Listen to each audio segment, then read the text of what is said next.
po, ako po si Feliciano Bulyanday, taga Lower Binutan, Taguig. Shout out sa mga taga-EMI boys. Thank you po. Sino pa? Yun lang? Yung misis ko. Okay. Yung mga gustong mag-add ng code, team nyo lang po si Sermon, PTC Sermon. Yan, salamat sir. Sige, magdadrive na po ito sa sir. So ayan po si Sir Feliciano. Yan, mag-additional to ng code 3. So yun nga po yung requirements natin sa LTO PTC certificate. So si sir, ang kukunin nito is para sa mga straight track. 4 years na din ang lisensya niya.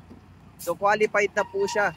So tandaan nyo po yung mga nag-i-inquire dyan ng non-pro, nagtatanong kung pwedeng mag-add ng code 3. Sorry po, pero hindi po talaga pwede mag-add ng code 3 ang non-pro. Ang gagawin dyan, ipapapro muna. Pag professional na, mag-antay lang ng 4 years. So yun po kasi ang qualification ngayon ng code 3. Dapat mayroon tayong 4 years na professional na license.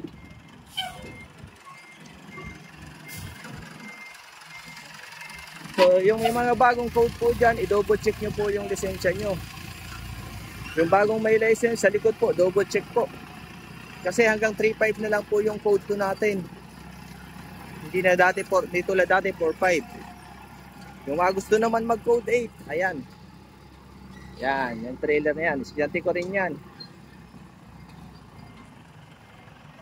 Yan.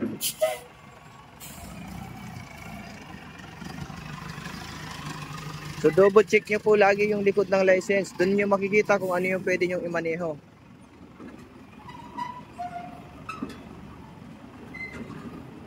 Yun, ayos.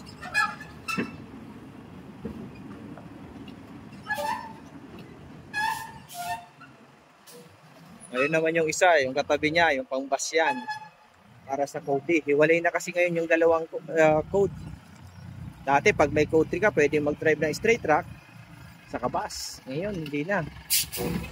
Okay, atras. Bawi na. Ang tindi ng init ngayon mga sir. So shout out dyan sa aking mga estudyante at followers. So madami na tayong followers uli. Salamat po sa suporta nyo.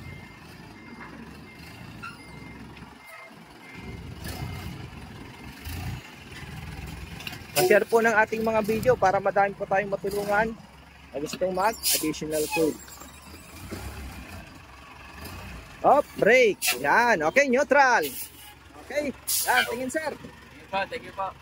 Yan po, yung mga gustong mag-additional code 3 at code 8, pingin na po. Maraming salamat po. God bless po sa inyong lahat.